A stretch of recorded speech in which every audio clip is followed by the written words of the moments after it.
En commençant aujourd'hui, j'aimerais saluer spécialement nos amis d'Afrique du Sud, nos amis du Maroc, nos amis aussi, les étudiants de Côte d'Ivoire, qui reçoivent également, parmi d'autres, ces enseignements. Aujourd'hui, nous nous arrêtons un petit peu sur l'histoire, sur un moment de l'histoire de Abraham, dans Genèse chapitre 22, des versets 1 à 14. Nous avons cette fameuse histoire où Abraham va prendre son fils et, sur l'ordre de Dieu, va organiser, préparer de le sacrifier, de lui offrir. Alors bien sûr, on peut rentrer dans beaucoup de détails par rapport à cette histoire, compte tenu du contexte historico-culturel, compte tenu aussi du fait que Abraham a attendu de nombreuses années, il a même perdu patience, perdu courage, son épouse aussi, alors que Dieu avait promis qu'ils auraient des enfants, qu'ils auraient de nombreux enfants, petits-enfants en descendance. Vous connaissez aussi l'histoire à cause de cette impatience qu'il a pris la femme servante Agar, il a eu un fils illégitime, et ensuite finalement il a reçu l'enfant de la promesse alors qu'il n'y croyait plus à l'âge d'une centaine d'années.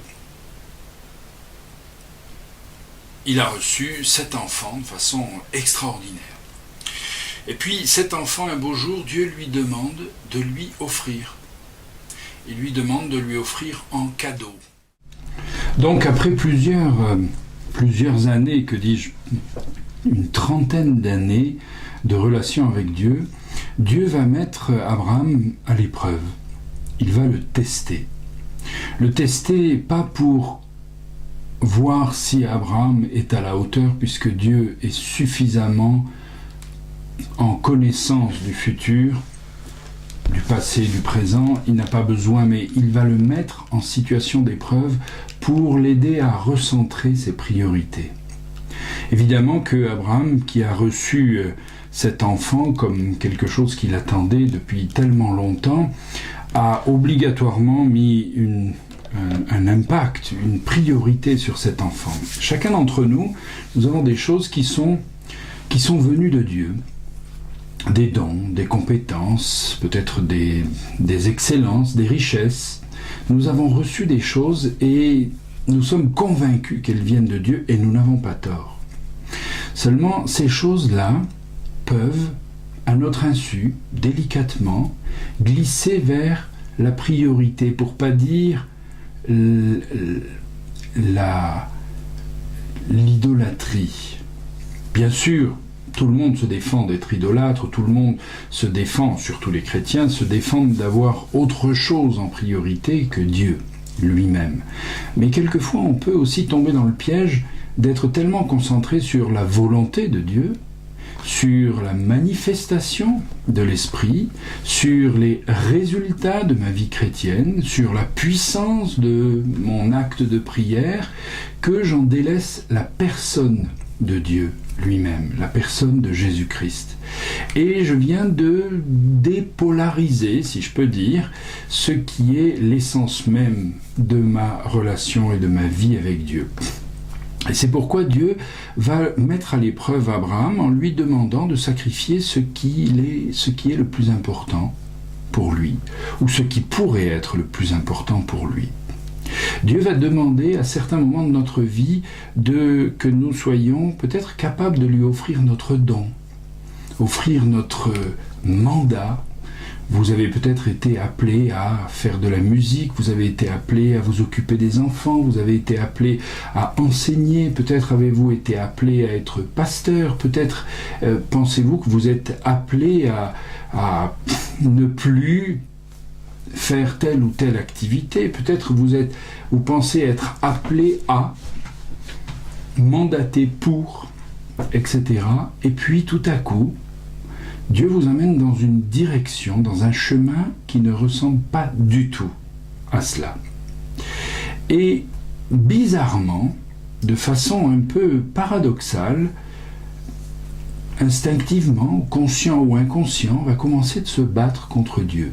Pas de se battre avec le désir de le détruire, mais de s'obstiner en disant non, c'est ça que je dois faire, tu m'as donné cet ordre et cette mission, je ne vois pas pourquoi tu reviendrais en arrière. Alors là, c'est un vrai challenge qui se passe dans notre vie, et c'est ce que Dieu va faire avec Abraham. Dieu lui a donné cet enfant, il lui a prouvé que ce serait un enfant qui allait porter du fruit, il lui a dit comme un miracle, c'est un miracle d'avoir un enfant à 100 ans, et il reçoit cet enfant, et Dieu lui dit, redonne-moi cet enfant.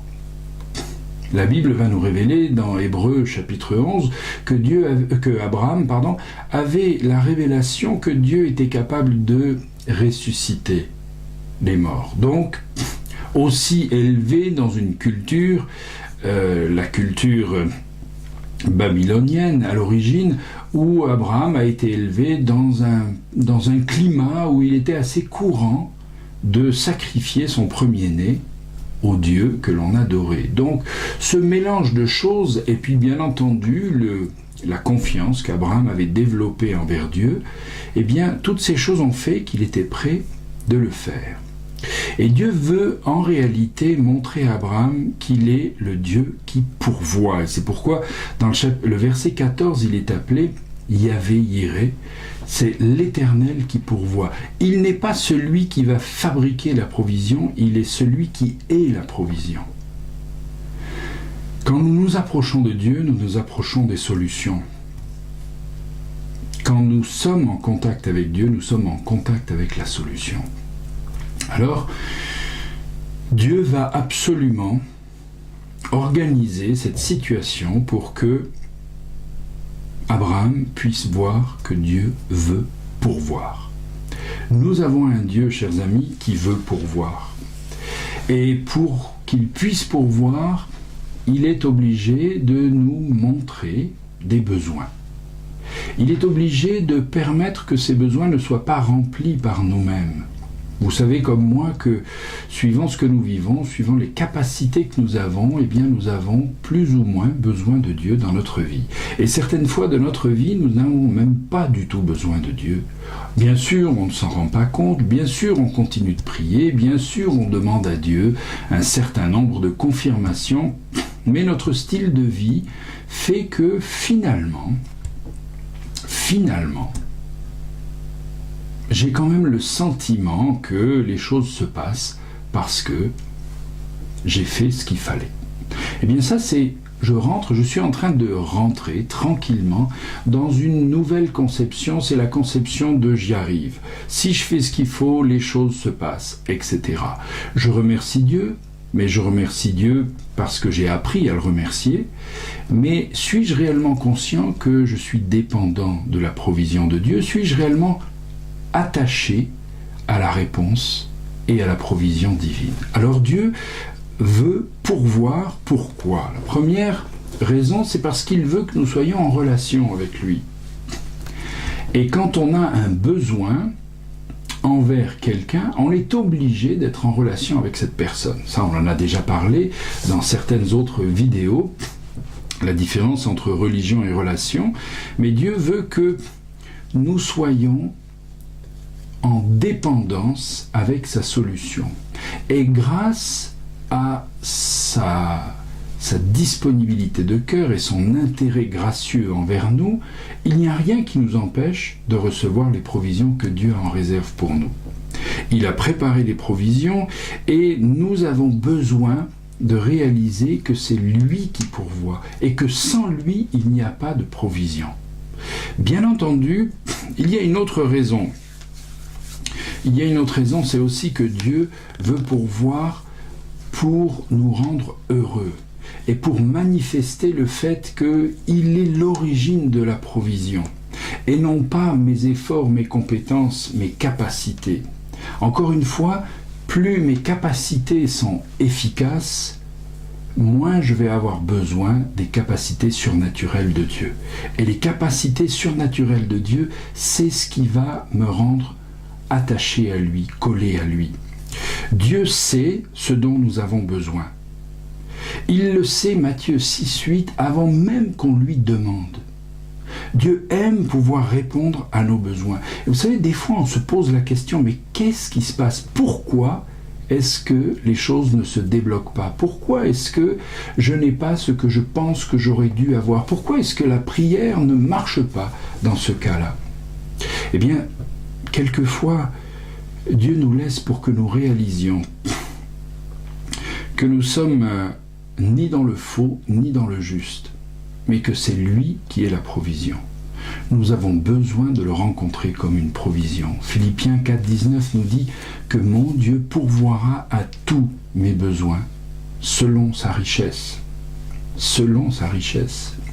Donc ne vous accusez pas, ne rentrez pas dans une introspection qui fait que vous évaluez pourquoi Dieu ne répond pas en ce moment. Ou ne vous endormez pas en pensant que c'est normal que Dieu réponde en ce moment parce que vous faites ce qu'il faut. Non, il n'y a pas ce qu'il faut ou ce qu'il ne faut pas. Il y a un Dieu qui a besoin que nous soyons en relation avec lui pour qu'il puisse nous révéler qu'il est le Dieu qui pourvoit. Dieu va pourvoir. Dieu est en train de pourvoir. Vous vivez une situation ou une saison difficile, une saison de sombre, une saison de tunnel, une saison de brouillard.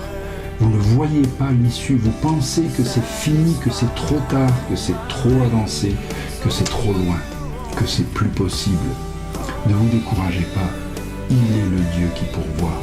Il sait ce dont vous avez besoin, il a entendu chacune de vos craintes, chacun de vos pleurs. Il ne les disqualifie pas, il les utilise pour y répondre.